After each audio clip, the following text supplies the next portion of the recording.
Jom aku cerita kos hidup dekat US sambil kita jalan balik rumah.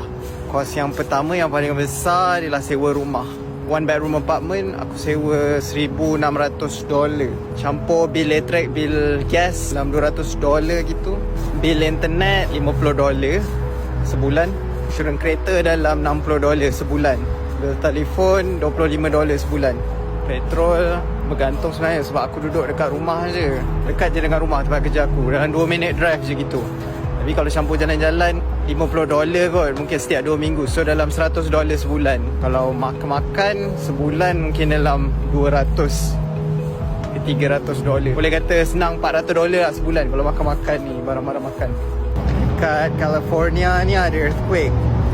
So aku bayar setahun dalam 100 lebih gitu kot insurans untuk gempa bumi.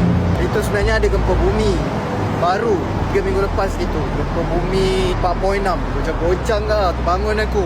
Macam tu lah hidup dekat California. Sama dekat Utah lu pun 5 point something, 5.3, 5.5 earthquake. Memang bergoncang, terbangun lah, confirm terbangun.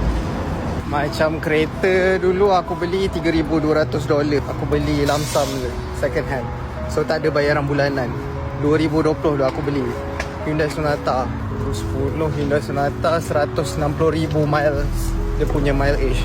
Hari ni kita nak jalan pergi kedai barber yang aku selalu pergi tu sekejap. Saja nak singgah sebab aku jalan kaki. What's up, what are you doing? Good to see you, man. Come on in, man. Nothing. Good to see you, man. Mohammed, this is Liam Mohammed. What do you guys do in Seattle? We're just fucking around visiting a buddy doing his master's degree. Dia memang sentiasa ada klien kalau dia dekat kedai tu. So memang dia akan kenalkan lah dengan klien dia yang lain. Ya, naik bukit dia. Macam tu.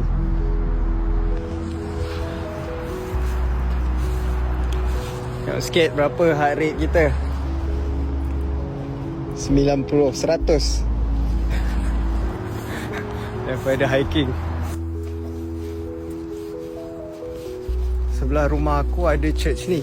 Korang tengok church ni. So biasa hari Ahad kereta memang akan penuh orang parking. Tepat pukul 5 baru kita sampai rumah. Boleh lah jalan kaki. Ni aku tunjuk korang view daripada rumah aku.